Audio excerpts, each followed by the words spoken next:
আজকে আমার 7 মাসের বাচ্চার জন্য ছাদে লাগানো পালং শাক দিয়ে শিং মাছ রান্না করব। এখানে আমি অল্প করে পালং শাক তুলে নিচ্ছি। বেশি একটা থাকবে না, তাই আমি অল্প করেই তুলে নিয়েছি পালং শাক। এখন আমি এইটা দিয়ে শিং মাছের ঝোল রান্না করব।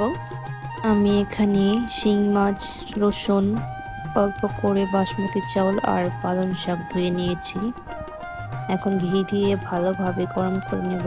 এখানে প্রথমে রসুনটাকে একটু ভেজে নেব, চালটাকেও ভেজে নেব।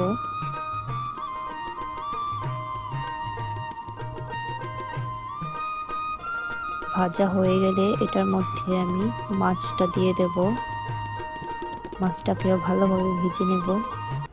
ভেজে নেওয়ার পর পালং শাক দিয়ে দেব। পালং শাকটা ভালোভাবে একটু ভাপ হয়ে গেলে এটার মধ্যে আমি এখন পানি অ্যাড করে দেব।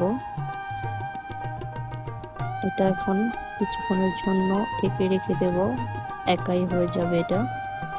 এখানে একটু এক্সট্রা আমি হলুদ গুঁড়ো অ্যাড করে দিয়েছি, যাতে বাচ্চা খেতে পারে আর মাছের গন্ধটা যেন না থাকে।